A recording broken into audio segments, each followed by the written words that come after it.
Hey everybody, what's up? Like I promised, I finally have that good Yu match I've been looking for. This one is against TrainerCoolT. He's a rather popular guy. I think he uploaded his first PMP main battle the other day. So go check him out if you haven't already. But yeah, I just want to say that I've been playing Pokemon Black 2, just get through the story and then be able to do Wi-Fi battles with that. So I probably won't be uploading that many white battles from now on, but that doesn't really matter. Looking at his team, he has a pretty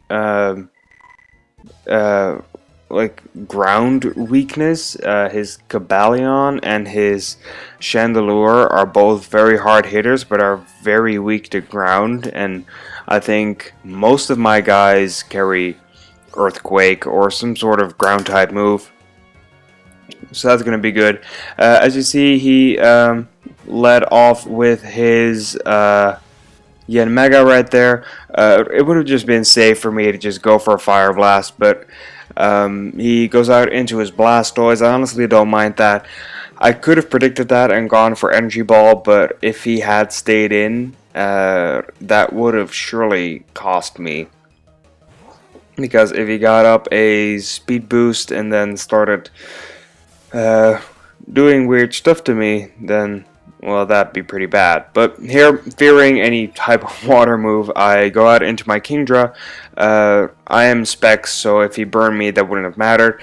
Here, I go for, this is modest Specs, Hidden Power Electric, and son of a bitch, doesn't even kill the thing.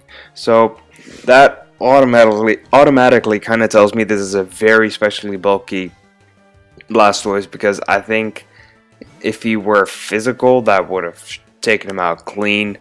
Could be that he's mixed defensive, but that doesn't make a lot of sense, as I'm thinking his Roserade is probably also something to the sense of that. But he Dragon Tails me out into my Gligar, and right here I actually predicted this thing to come in, and I went for Stone Edge. I know it's rather unconventional to run on a Gligar. I think this one doesn't have Stealth Rocks. It has Taunt, Roost, Stone Edge, and Earthquake, so I have that Edgequake coverage. But I get off the Stone Edge. Thank God I didn't miss it. As he goes for an Air Slash right there. The turn after, I don't know if I flinched or whatever happened, but here I got into my Registeel because I know that he only has one Life Orb hit left, and he's not going to do shit to my Registeel with anything at all. So yeah, basically sponged that. He didn't do jack shit to me after leftovers. That is minimal amount of damage. He goes out into his Crocodile there. I really don't want to take an Earthquake from that thing, so I go out into my Flygon, because nothing on this guy really, or nothing that he would have wanted to go for in that scenario would have hurt my Flygon. So here I just go for a safe Hidden Power Ice. This is I run this especially to counter Gligars, because Gligar is so annoying, and yet I run it myself, which is kind of ironic. But I go for an Earthquake on the Blastoise and doesn't even kill it, son of a bitch.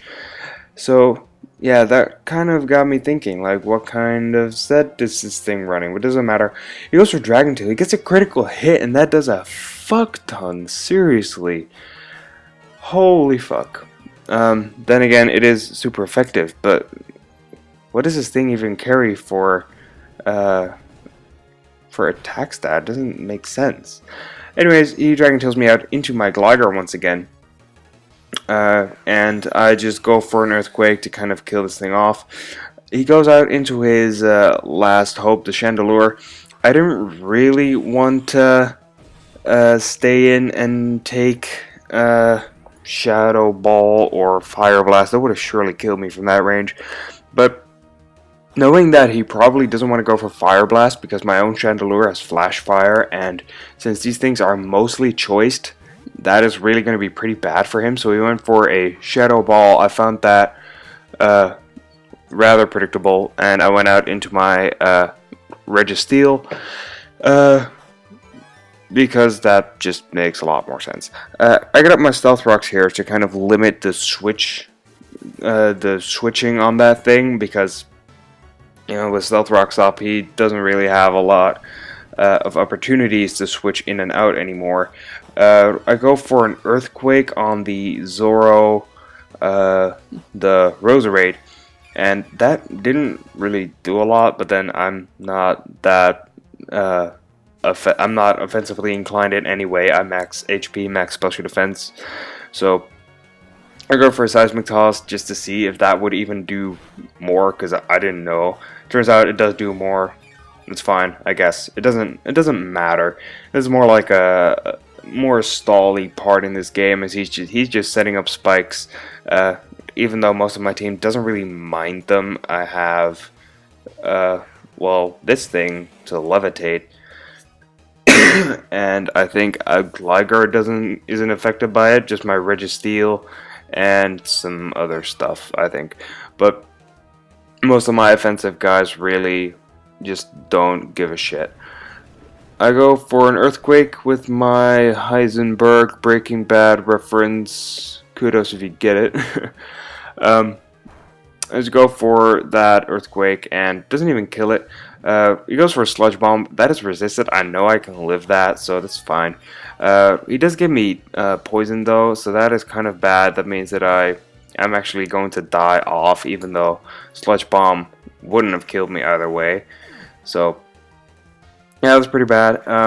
Right here, I was actually playing some mind games, because a Fake Out Technician boosted from my Hitmontop would surely have killed that thing. So I knew that if I could trick him into switching into the Chandelure by going for Fake Out like I do here, he would just be inclined to attack. But actually I carry Sucker Punch on this thing, so that is going to be an easy one-hit KO from an Adamant Max Attack Hitmontop on this Chandelure. So that is one very massive threat out of here. So right now he's switching into his Gobalion. I bet on me kind of being able to live one and otherwise be able to get off a close combat before him, but that doesn't really happen. Either way, he gets the defense drop. That is good enough for me. So yeah. Right, I'll go into my Gligar at this point. He's going to withdraw his Cobalion because an Earthquake from my thing would really hurt his thing. As I, at this point, go for a Roost just to be able to get myself in a very safe position. But he has 3 guys left on his team, none of which are able to leave a dent in my Gligar. So that just proves the point that you should always carry a check or a counter for Gligar, because it will wall your team to oblivion, and son of a bitch is it annoying. So that was a very good game. TrainerCoolT.